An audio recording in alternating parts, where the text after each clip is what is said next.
Masomo ya misa juma la kwanza la Majilio, Ijumaa. Somo la kitabu cha nabii Isaya sura ya 29 aya ya 17 na ile ya 24.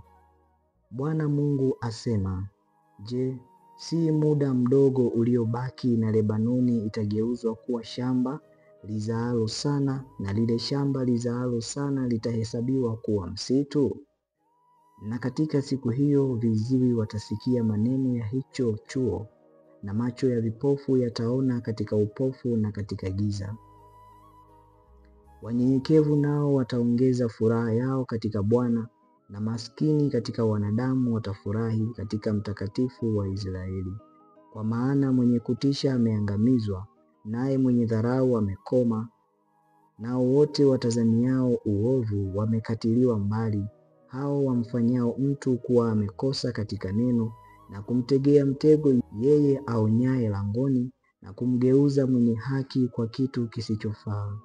Basi Bwana aliyemkomboa Ibrahimu asema hivi katika habari za nyumba ya Yakobo: Yakobo hata tahayarika sasa, wala uso wake hautabadilika rangi yake, bali atakapowaona watoto wake walio kazi ya mikono yangu katikati yake, wao watalitakasa jina langu, naam, watamtakasa Mtakatifu wa Yakobo, nao watamcha Mungu wa Israeli.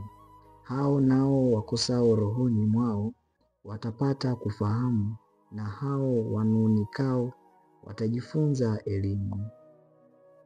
Neno la Bwana. Somo la Injili takatifu ilivyoandikwa na mwinjili Mathayo sura ya 9 aya ya 27 hadi ile ya 31.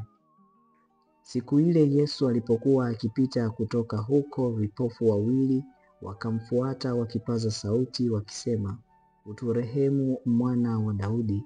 Naye alipofika nyumbani, wale vipofu walimwendea Yesu akawaambia, mnaamini kwamba naweza kufanya hili? Wakamwambia, naam Bwana. Ndipo walipowagusa macho akasema, kwa kadiri ya imani yenu mpate.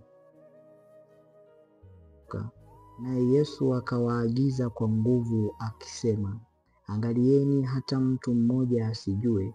Lakini wakatoka wakaeneza habari zake katika nchi ile yote. Neno la Bwana.